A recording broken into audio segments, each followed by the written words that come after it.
Obtenir une rente mensuelle couvrant vos besoins primaires que sont le logement et la nourriture est tout simplement l'objectif basique de n'importe quel investisseur. Tous sans exception veulent ça, et certains pousseront un peu plus jusqu'à aller couvrir leurs besoins secondaires, en y ajoutant notamment un budget loisir, voyage ou autre. Pensez-y un instant, vous pourriez toucher une somme d'argent tous les mois qui couvrirait l'entièreté de vos dépenses, tant qu'elles restent dans les limites du raisonnable évidemment. Vous pourriez donc utiliser tout votre temps pour faire ce que bon vous semble, vous adonner à vos loisirs ou alors travailler, mais dans des domaines qui vous plaisent énormément, même s'ils payent très peu, voire pas du tout, comme du bricolage ou du jardinage par exemple. Mais bon, il y a un peu de chemin pour en arriver là. Et il y a d'ailleurs plusieurs routes possibles, qui seront plus ou moins longues suivant les décisions que vous prenez. De vous contenter de la retraite de l'État est la route la plus longue de toutes, vous privant de vos meilleures années, donc ce n'est pas celle que nous allons étudier. Investir dans l'immobilier directement est également possible, mais demande des connaissances très avancées et une grande implication de votre part. Trouver le bien immobilier idéal est une tâche difficile, et le gérer par la suite en le rénovant et en jonglant avec les locataires est d'autant plus fastidieux. Cette route n'est pas mauvaise, mais demande un très bon niveau. Ce n'est donc pas celle que nous allons étudier ici non plus. Mais nous allons plutôt regarder ces deux axes. Le premier sera un investissement en SCPI, qui revient donc à investir en immobilier. La différence étant simplement que vous laissez une société spécialisée le faire pour vous, et votre rôle est simplement d'allonger la monnaie. Le deuxième sera un investissement en bourse, à travers des ETF qui ne demandent non plus aucun effort de votre part si ce n'est comme pour les SCPI de choisir lesquels acheter. Notre but ici sera d'être rentier de 2000 €, car il faut bien choisir un chiffre pour comparer, et que cela représente à mon avis un but très honorable. Avoir une telle rente vous permet de vivre et de vous amuser, surtout si vous êtes propriétaire de votre résidence, ce qui reste primordial à mon sens. Quelque chose d'encore plus primordial sera bien sûr d'avoir une épargne de précaution de 3 à 6 mois de dépenses courantes. Et je vous encourage à avoir déjà ces deux choses avant de vous lancer dans des investissements comme ceux dont je vais vous parler. L'épargne de précaution vous permettra d'avancer sereinement, et votre résidence principale aussi d'ailleurs, mais elle aura aussi pour rôle de diversifier vos investissements et de sécuriser vos arrières. Bon, commençons sans plus tarder avec les SCPI. Et on va bien logiquement reprendre celles qui figurent dans mon top 4. Investir dans ces 4 sociétés sera suffisant pour vous diversifier convenablement par secteur et par géographie. Quorum Origin a eu un rendement de 6,88% en 2022. Quorum Eurion a eu un rendement de 6,47%. Pierreval Santé de 5,35% et Hirokozen de 7,04%, bien qu'elle ait le désavantage d'être beaucoup présente en France, donc plus imposable. On va donc retenir un chiffre de 5% de rendement net-net. Ce chiffre représente les loyers que vous percevez et représente ce que vous pouvez utiliser soit pour réinvestir, soit pour en vivre. Il n'y a pas de différence en immobilier, car vous êtes de toute façon taxé quoi que vous fassiez avec l'argent. Je précise d'ailleurs, et c'est très important, que le prix des parts que vous achetez augmente lui aussi. Comme n'importe quel bien immobilier, vous percevez des loyers, mais votre bien prend de la valeur en plus de ça. Cette valeur ne peut pas être prise en compte pour la simulation, mais elle sera bien présente et vous permettra de revendre des parts de temps en temps pour récupérer les plus-values. Peut-être à l'occasion d'un départ en vacances ou de l'achat d'une voiture par exemple. Bref, le calcul est vite vu. Vous devrez monter à 480 000 € pour être rentier de 2000 € net par mois, en utilisant les SCPI que je vous ai mentionnés. Si vous investissez 500 € par mois aujourd'hui en commençant de rien hors résidence principale et épargne de précaution, ça vous prendra environ 32 ans pour en arriver là. Ce qui est assez long, oui. Mais les SCPI sont des actifs considérés comme plutôt sécurisés, et il est déconseillé d'y investir si votre horizon de placement est encore très long. Ils sont par contre très intéressants quand votre horizon devient plutôt moyen, entre 15 et 5 ans avant votre retraite en gros. Mais qu'est-ce qui est intéressant sur un horizon de placement plus long justement? On y vient. Les investissements en bourse sont connus pour être plutôt volatiles. Le marché fluctue à la hausse et à la baisse, quelquefois assez brusquement d'ailleurs.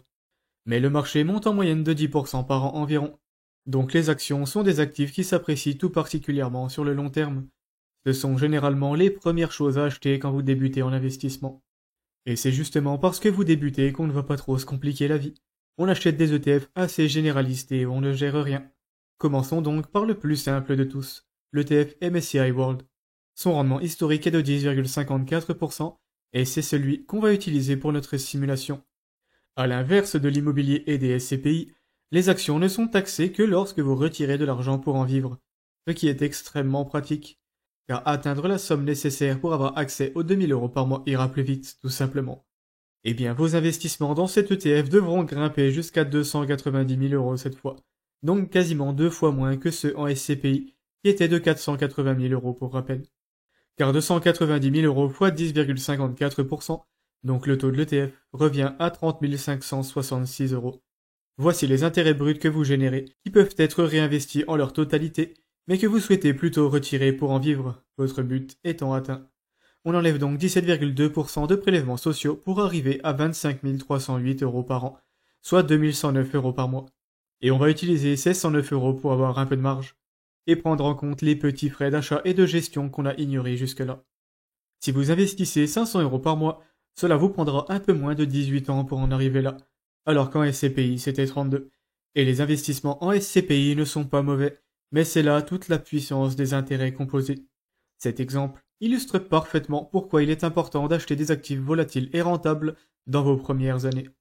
Poussons le rendement encore un peu plus loin pour notre troisième simulation, en prenant en compte cette fois le S&P 500 et son rendement annuel impressionnant de 11,82% en moyenne. Cette fois, vous ne devrez monter qu'à 260 000 €, car si on multiplie ça par 11,82%, on obtient 30 732 € d'intérêt brut, que vous pouvez réinvestir ou retirer, ce qu'on va faire bien sûr, donc on enlève enfin les 17,2% pour arriver à 25 446 € de rente nette annuelle. On garde encore une fois un peu de marge pour absorber les petits frais, et en imaginant peut-être que l'indice sous-performe légèrement comparé à son historique. Vous devez donc atteindre une somme moins élevée, mais vos investissements progresseront également plus vite. En investissant 500 € par mois, vous atteindrez votre objectif en moins de 16 ans. Là pour le coup, ça commence vraiment à être rapide. Mais vous avez remarqué, plus c'est rapide, et plus on entre dans des actifs volatiles. Les SCPI sont plutôt sécurisés, et sont de toute façon dans l'immobilier donc sont relativement fiables. L'ETF MSCI World est certes très diversifié avec ses 1500 entreprises mondiales, mais reste un investissement en actions donc assez volatile par nature. Il en va de même pour le S&P 500 d'ailleurs, mais celui-ci ne consiste que d'entreprises états-uniennes et que de 500, comme son nom l'indique. À ce stade, vous vous demandez peut-être quelle est la meilleure route à suivre. Courir vers le rendement du S&P 500 ou courir vers la sécurité des investissements en SCPI? Eh bien, la bonne réponse est aucune des trois, mais un peu des trois quand même. Je vous disais plutôt qu'il est important d'investir dans les actifs volatiles et rentables en premier, et cela sous-entend donc qu'il faut vous arrêter un jour pour passer à autre chose.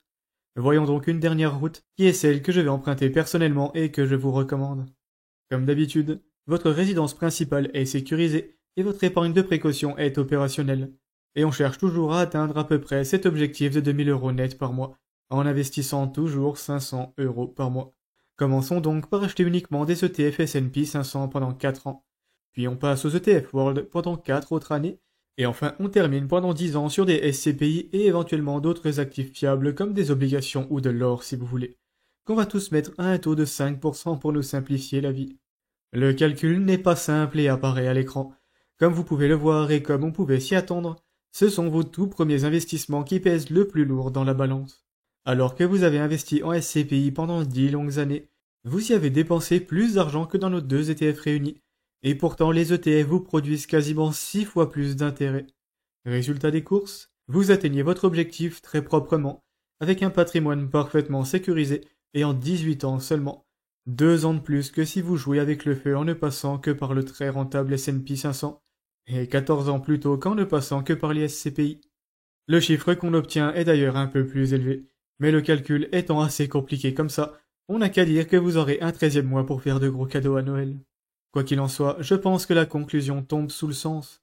Acheter des actifs qu'on considère comme risqués de par leur volatilité, comme les ETF mentionnés, sont très intéressants, voire presque obligatoires dans vos premières années.